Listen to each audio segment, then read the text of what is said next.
Hi everyone, in this video we're going to discuss DAIS. Often you'll hear it referred to as DAIS. This stands for Data Analytics and Information Systems. Let's quickly define some terms. Data analytics is one term and information systems is another. Data analytics may be defined as the science of examining raw data with the purpose of drawing conclusions and insights about that information. Information systems refer to the components that collect, store, process, and distribute data. It might be easier to take a look at this visually. Let's consider an information system first. An information system is comprised of different components. As an example, we can think of an information system with hardware, software, networks, data, people, and processes. All of that put together can be considered one type of information system. The better that information system is designed, the easier it is to take data from it and extract it, transform it, and load it, or ETL. What are we doing that with? You could be doing those things with artificial intelligence, or you could even be using a computer.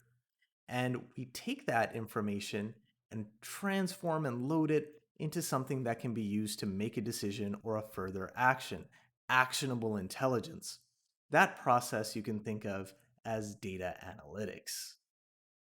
This all raises the question, well, why is any of this important in the first place? DAIS is important to organizations for a few reasons. It can help reduce decision uncertainty. It can identify otherwise unknown opportunities or threats, and it can create a competitive advantage. You might be familiar with some forms of data analytics already. A lot of you have taken a statistics course, you've done some descriptive analytics. You take a look at something and you say, oh, what happened there? There's also diagnostic analytics, which is why did something happen? And where the whole industry is moving towards is predictive analytics. A lot of organizations want to think about what might happen based on the data that they have. Now, how does all of this relate to accounting? Well, as it is, the accounting function in any organization tends to interact with IT professionals, financial systems, reporting, management, operations, and even external stakeholders. All of that means accountants are well positioned to take a leading role if they understand the applications for data. Let's consider some examples with core accounting topics, like financial accounting. You can think of real-time inventory information being available. This would help with inventory counts and valuations. We could think of audit, where database to database verification with an independent trading partner, if such a thing was implemented, you would have automatic audit confirmations, which could replace the manual confirmation process. Or how about managerial accounting? Things like analyzing customer profitability, shopping habits, shipping locations. All of these can help a company determine purchase and payment patterns and analyze their shifts and trends and irregularities. And they could do all of this in real time. And it would be perhaps a lot faster to do if they were to use data analytics and some software. Let's look at another topic, taxation, which might not be as obvious some of the use cases as the others.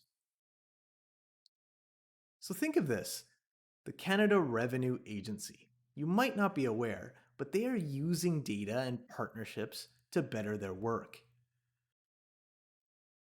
As an example, they are using an exchange of international banking data to help identify schemes, essentially as a way to combat offshore tax evasion. And they're trying to use data analytics to extend beyond high net worth individuals.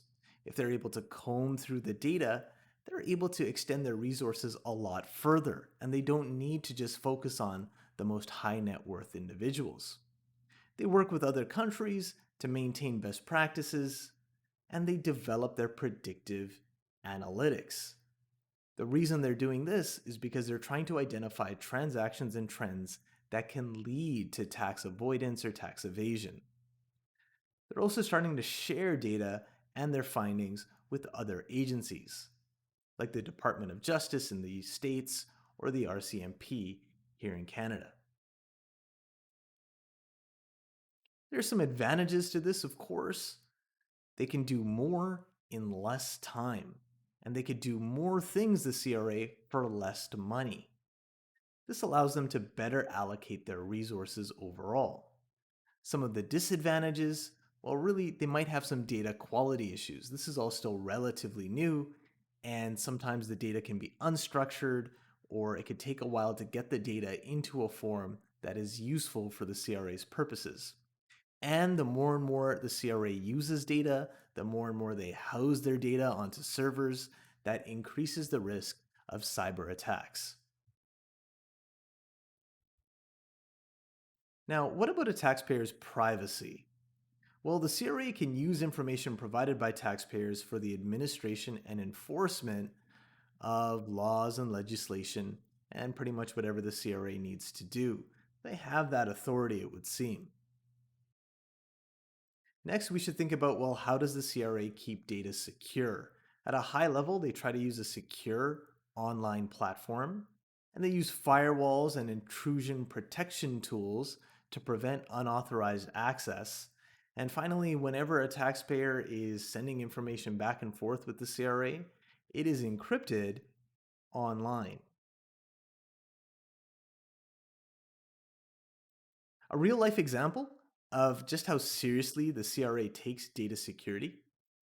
In February of 2021, the CRA locked out 800,000 accounts that may have been compromised due to third party schemes.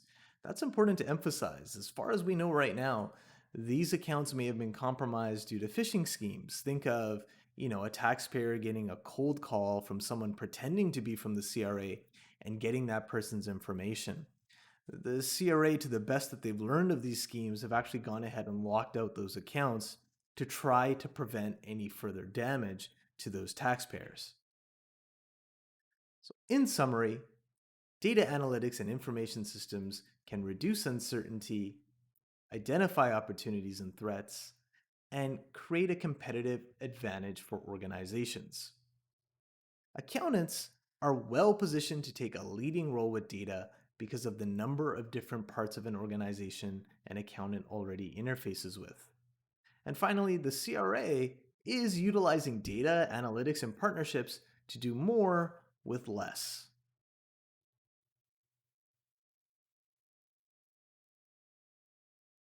I hope you found that video helpful. Until next time, thanks for watching and happy studying.